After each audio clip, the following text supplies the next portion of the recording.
I love the smell of the blossoms in spring. Hi and welcome to Great Getaways. On today's show, we're going to take you on a rural garden tour. What's a garden tour? It's over 50 private gardens scattered throughout Ontario's Bruce and Grey counties. We're going to be all over the place, as far south as Kincardine and Hanover, on over to Owen Sound, Wyerton, and all the way up to Tobermory at the tip of the Bruce Peninsula, where we'll discover some of the most incredible gardens that you've ever seen. Our first stop is at the Mount Pleasant Gardens located in Meaford, Ontario. Here we would meet our guide for this trip, Amanda Paulsner from the Grey County Tourism Association. Amanda, you brought us to another beautiful garden here this morning. Where exactly are we at? Yeah, Tom, we're here in Meaford at Mount Pleasant Gardens, which is artistically landscaped, so I can't wait for Wilhelmina to take us on a tour.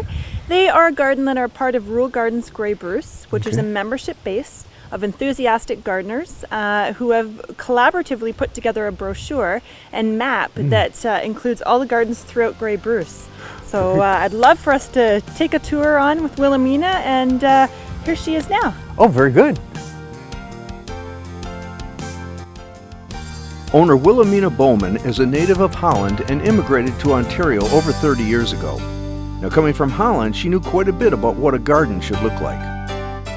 So just different varieties that you have in here then. They're all hardy enough to handle the winters up here? No, they are hardy enough. Okay. Because slowly but surely I've replaced them with the stronger ones. Okay. Now, as I understand it, roses take a lot of care. Is this true? This is true. They need a lot of water, and of course we have had summers when we don't have a lot of water. But the last two we have oodles of water. As you can see now, today even it rained again. So yeah, they look very, very, very nice at the moment. We come up on the hill here. I notice you have some wheelbarrows that go along here. What have we got going on? Well, the wheelbarrows is a new idea. This year, the first time, it's to connect the rose garden with the garden over there, because this is such a big green expanse, I guess. So yeah, and people like it. That we call the barn garden. That is about 5 years old. We only used it at first to dump stuff. So the weeds and the shrub this high is an incredible amount of work. But after I saw the wall of the stones, that is so beautiful. All these big, big stones. And in the beginning I thought, oh, it's so difficult here with these hot, hot summers.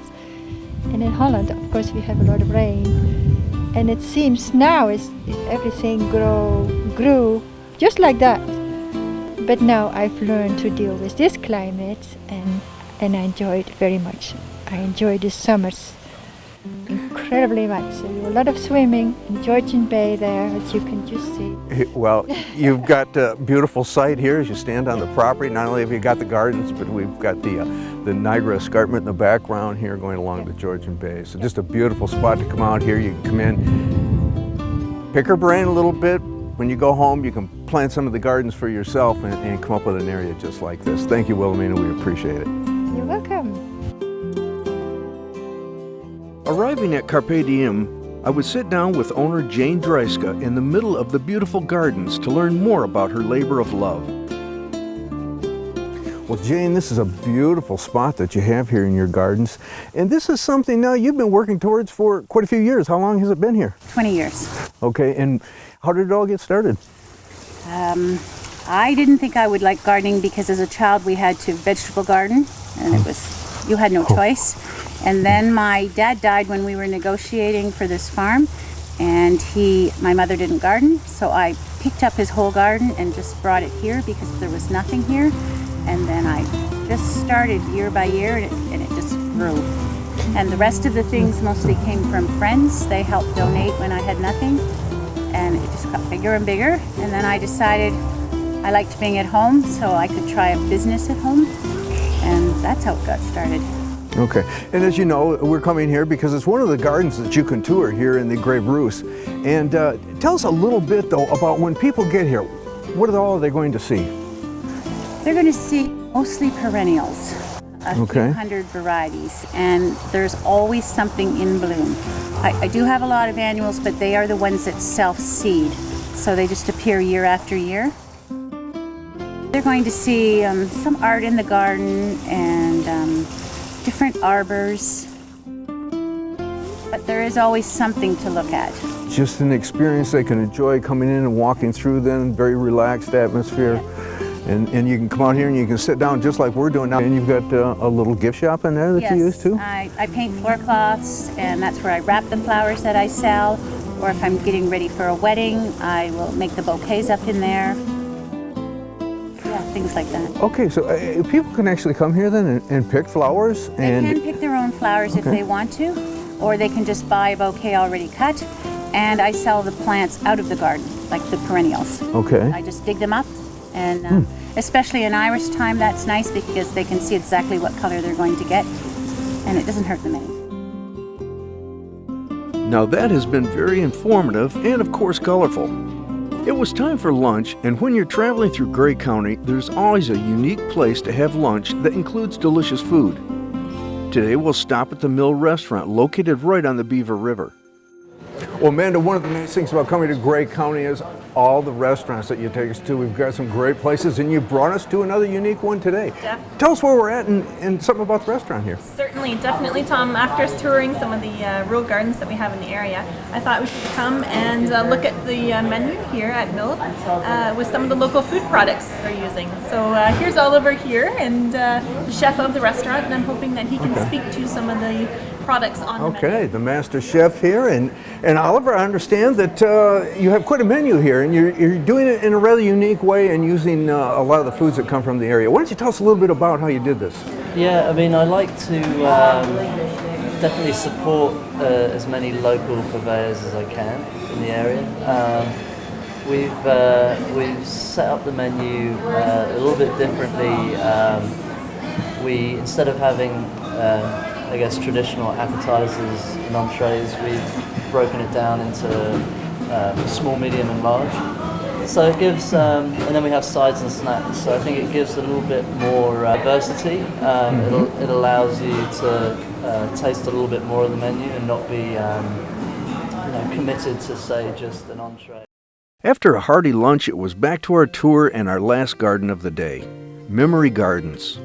Located in Owen Sound, right on the river, it offers everything from a place to stay to, surprisingly, kayaking on the river. The gardens are named after Jane Chamberlain's late husband and offers not only beautiful gardens to tour, but also a charming B&B. We're right in the town of Owen Sound right now, and the reason I like this garden is because it's right in a neighborhood. We're not out on vast acreage or out on some farm somewhere. We're right in a neighborhood where you can do gardens yourself and garden all around your home. I'm with Jan Chamberlain right now, and we're at the Memory Garden Retreat. Now we mostly have one thing after another, and we mulch with our compost that we make from all the toppings and everything from the house. And that's the only, there's no chemical on it, so you'd say I'm organic for sure. The garden's your friend. You come out and you visit it. And I'm really pleased to have the name Memory Garden as part of it, and Memory Garden Retreat. People pick up the brochure. It's self-guided. They can go and visit. Some of them they do need to make an appointment to see the gardeners, and others it's by chance. Is it easy for people to find all these gardens? It is, and it's easy to find all these gardens thanks to the Rural Garden Grey Bruce members, because they've collaboratively put together this nice brochure and map. Okay, if they're coming up on a garden, how are they going to spot it? Well, they'll spot it by this nice signia right here, the daisy. Yep. The daisy. Okay, this is something we'll find out front then? Yes. When they're coming up? Every place. Well, I know I like it. I like the way that you can come here and stay too, because I know that makes it so nice for people that are out here doing the tour. They need a place to stay. Yeah. They have one here right in one of the gardens, so it's a great place to be. Don't forget to make this one of your stops. After a wonderful day of touring the lovely and tranquil gardens of Gray, we had an offer to wind down at the Scandinave Spa. Located in South Georgian Bay, it's only minutes from downtown Collingwood and the world-famous Blue Mountain Resort. I found the spa to not only be relaxing to my body, but also my soul, as I looked into the beautiful Niagara escarpment that surrounded this unique spa. The idea here is to offer a very unique spa experience where we invite our guests to enjoy nature and relaxation in the Scandinavian baths. It is not an aesthetic spa at all. We offer registered massage treatments, but really the focus and uniqueness of the experience is the Scandinavian baths. We have basically created a series of hot baths and cold plunges. We have a Finnish sauna and a Norwegian steam bath that people cycle through, our guests cycle through. The idea is to warm up your body into one of the heated environments for about 10-15 minutes, opening the pores of your skin, starting that relaxation process, and then plunging into cold water, whether it is one of the waterfalls behind me like this, or going into one of the cold showers, which is an indoor experience. After you do that, which could be a 2-second to a 2-minute plunge in the cold, the idea is to then bring your heart rate back down to a resting level and go into one of our solariums. In the summertime, you'll find that a lot of people sit outside. We've got hammocks and Muskoka chairs. On day 2, we will say goodbye to Amanda and meet up with our old friends Chris Hughes and Jamie Everett of Bruce County Tourism at the Keppel Croft Farm and Garden. Bill Looney is the guiding garden spirit at the Keppel Croft Gardens. He's a self-taught gardener whose interest, he readily confesses, became a hobby, which in turn became a passion and then an obsession. Bill grew up in New Zealand where his parents kept an extensive garden. Well, Bill, the gardens here at Keppel Croft are just beautiful, and they're so unique because of the area that you're in. People come in and the first thing you got is a nice welcome sign and a trellis there, and you walk in and even that's just a beautiful garden. You actually have quite a few around. Maybe you could explain how many there are and what the differences are. Well, first of all, to us it's just home. It just seems the gardens just grew, and as my enthusiasms change, the gardens change, and I build a new one and continue on. The problem is trying to maintain the old one, but when you enter, there's just some rockeries down there at the front, and the old vegetable garden, which is pretty well gone now, and we have a surprise garden up there, which is a little bit of a formal garden, and this used to be the sheep pasture. Oh, no kidding. And as you see, we've got a bit of a hill for a rockery here, and the gardens just keep on going and going, and I don't know how long the enthusiasm is going to last. Well, you've put a lot into this, and it's actually a little farm here. You've got animals here along with your gardens, and you've got some pretty unique things about it. Well, it was just an old farm, about 76 acres, and you know, if you're a farmer, you can't make any money from 76 acres. So we decided to do something a little different. A few gardens, nature trails, a little hobby farm. Do you get a lot of people that just like to come in here and just actually sit down and enjoy it? Well, that is what I hope. That's what I really like to see, is people coming and sitting and using the swings and just enjoying themselves. You know, if someone rushes in and goes through the place in 15 minutes and rushes out, I wonder, well, what do you really want in a garden? Some people come and they spend hours just looking around, taking their time, seeing the different plants, and I think everybody enjoys it because everything here is something they could do themselves. Okay. As I mentioned earlier, the rural garden tour of Grey Bruce counties lends itself to a number of scenic drives along the Georgian Bay, which is framed by the Niagara Escarpment. It forms the backdrop to the Grey Bruce Rural Garden Tour. Well, Chris, we're now in the Bruce Peninsula. We've worked our way up a little bit into the peninsula now. In fact, we're kind of back in the middle of nowhere. Why don't you tell us where we're at? Yeah, we're at Larkwhistle Gardens, and we're just outside of Dyers Bay on Georgian Bay. So this is a really great garden for those enthusiasts who are really into gardening. Patrick and John are the experts, probably one of the leading experts in all of Canada in terms of garden expertise. They've written numerous books. They do numerous appearances, speaking engagements, and they're really skilled at what they do because the conditions here, believe it or not, aren't ideal for what they do here. So they've really had to adapt and to grow with what they've been given. The philosophy really is to grow a good garden organically and to show that it can be done. Part of what we have to do every year is keep enriching the soil. Right. We just add compost, horse manure, and leaves, till it all in. Keep doing that, and you know it'll grow anything. And you guys, I'm just noticing. Let's just slip over here. You guys have lots of vegetables, so it's very utilitarian, mixed in with the, with the flowers. Larkwhistle started as a vegetable garden. That was our intention. In fact, when we landed here like 30 odd years ago, we didn't know a thing about growing flowers. We were interested in growing vegetables, and we started with that, and then we began to make the flower beds, and taught ourselves, read some old books, and just tried everything. Yeah. See what works here.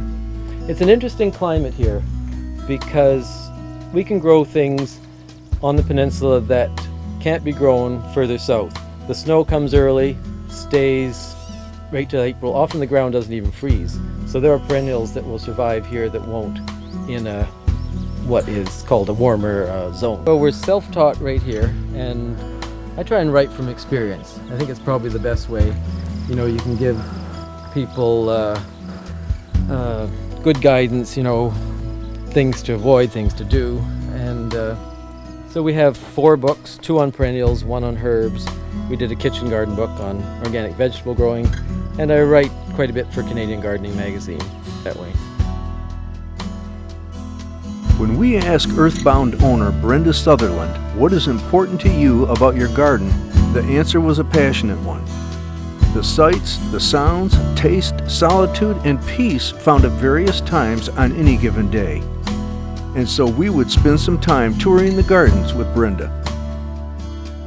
Basically, we invite the public to come here as a destination spot while they're touring the peninsula and see gardens at their most mature levels and learn a little bit more about native species and enjoy a beautiful setting, as well as workshops and concerts on Sunday. Actually, we have music concerts as well. What's the advantage to having the greenhouse part of it here too? Accessibility, knowledge, because we grow what we have in our gardens. We can speak to its value, its size. When you buy something pretty in a pot, sometimes you're not really aware of what it's going to do later. And it's good to see that tiny little thing might be 6 feet by 6 feet in 3-4 years' time. So we can certainly warn people or encourage them to realize that in a few years, with patience, it will become that. Also, because we grow it here, it's hardier. Definitely acclimatized to growing in this area, can do zones further south as well or further north. And I think the wealth of knowledge that we offer with the plant just makes sense to a lot of people who visit.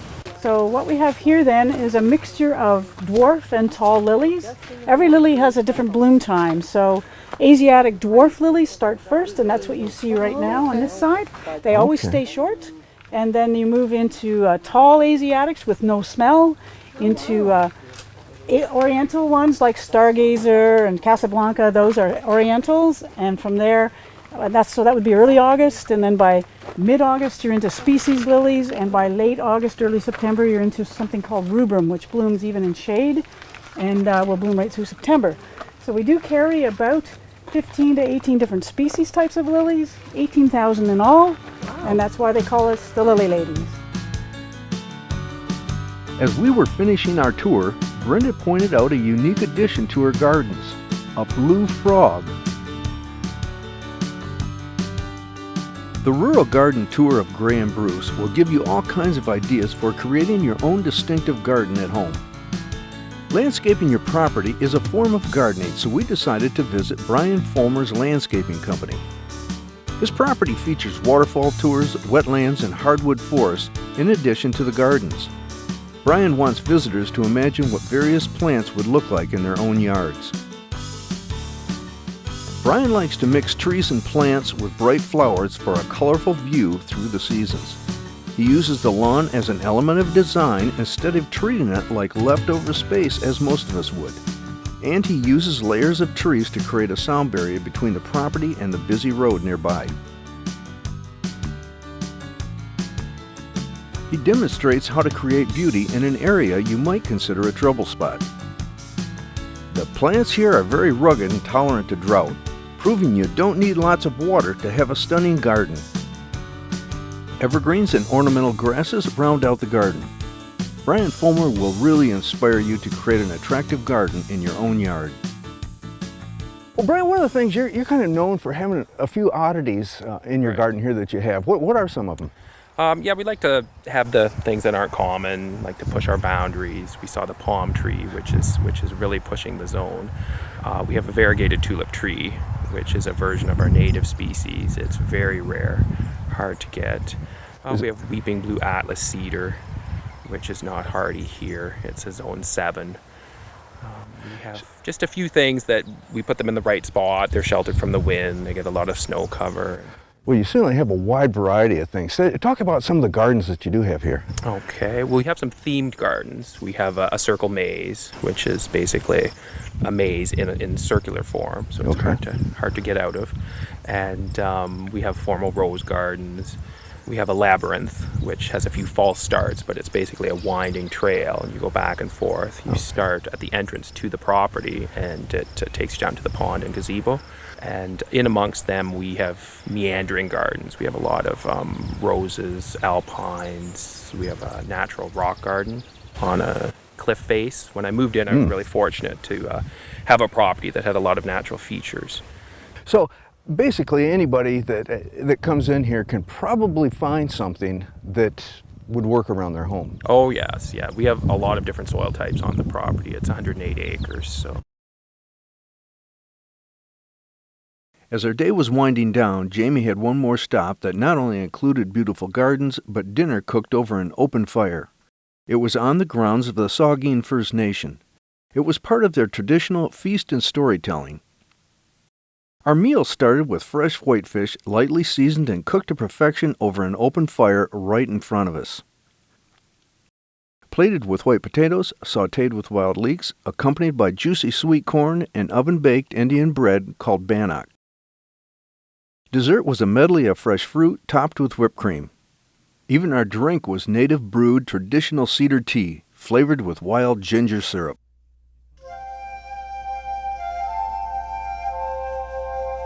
After the feast, everyone gathers around the stage area in a small amphitheater to hear stories and legends from the renowned storyteller Priscilla Yellowhead Toby. The Sangeen First Nation is located at the base of the Bruce Peninsula. The Sangeen First Nation is the site of one of the most breathtaking beautiful gardens in Ontario, and every August the community also hosts an impressive annual competition powwow. The Sangeen Amphitheatre, located on Highway 21, consists of 20 acres of stone and terrace gardens overlooking the rapids of the Sangeen River. This unique outdoor amphitheater is comprised of wide stone stairs, lookout points, nature trails, and thousands of brilliant annual and perennial flowers. The magnificence of the Sangeen Amphitheater was the dream and vision of the late Reverend Earl Stoltzberry. Years of hard work and devotion went into the construction of the amphitheater. The manual labor and technical expertise was supplied by the Sangeen First Nation. This was a labor of love by both parties. The Sangeen First Nation has erected a plaque in recognition of the years of dedication and service from the Reverend Stoltzberry. Today, the gardens are a very popular setting for summer weddings and wedding pictures.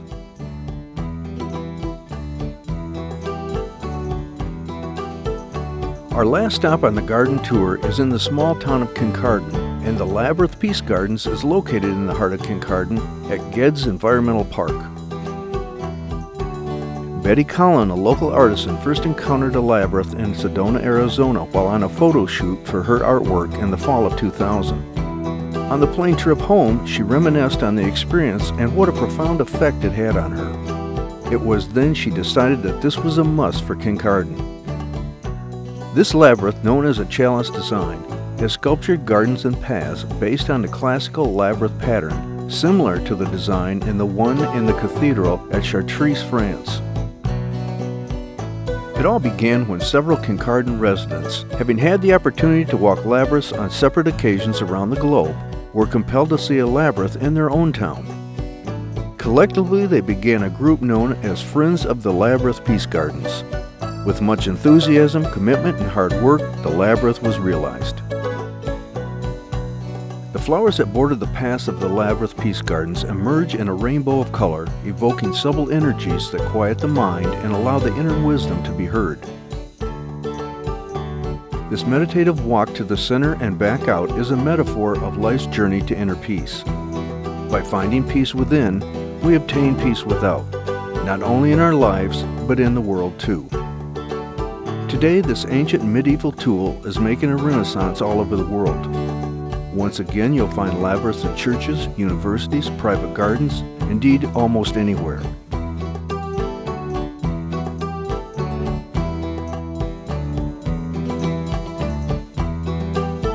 Well, I hope you enjoyed our tour of Grey Bruce counties and the beautiful gardens that are up here.